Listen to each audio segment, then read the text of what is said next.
महायुतीच्या नेत्यांची दिल्लीमध्ये आज महत्त्वाची बैठक होणार आहे आणि सूत्रांनी साम टीव्हीला या संदर्भातली माहिती दिली आहे। दरम्यान राज्याचे दोन्ही उपमुख्यमंत्री आज दुपारनंतर दिल्लीमध्ये येणार असल्याचं कळतंय आणि मुख्यमंत्री एकनाथ शिंदे, उपमुख्यमंत्री देवेंद्र फडणवीस, अजित पवार आणि केंद्रीय गृहमंत्री अमित शहा यांची चर्चा होणार असल्याची सुद्धा माहिती मिळते।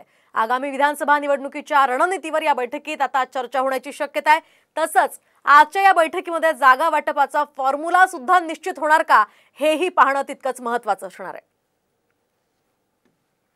या संदर्भात आपण अधिकची माहिती जाणून घेऊयात आमचे प्रतिनिधी प्रमोद जगताप यांच्याकडून। प्रमोद, काय सांगाल या बैठकीसंदर्भात? मोहिनी, महायुतीचे प्रमुख जे नेते आहेत राज्यातील ते तीनही नेते आज राजधानी नवी दिल्लीमध्ये असणार आहेत। मुख्यमंत्री एकनाथ शिंदे नीती आयोगाच्या बैठकीसाठी राजधानी नवी दिल्लीमध्ये पोहोचलेले आहेत।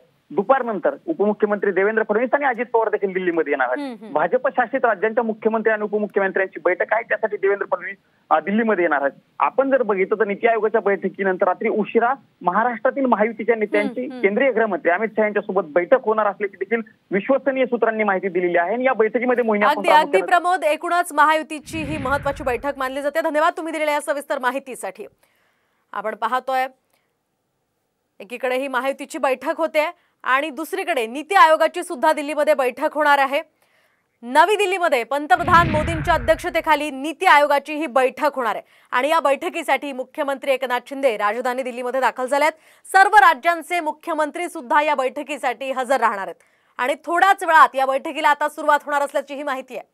थोड्याच वेळापूर्वी मुख्यमंत्री एकनाथ शिंदेंनी माध्यमांना प्रतिक्रिया दिली आहे। त्या बैठकीमध्ये महाराष्ट्राच्या काही प्रकल्पांसंदर्भातला आढावा घेतला जाणार असल्याचंही त्यांनी सांगितलं।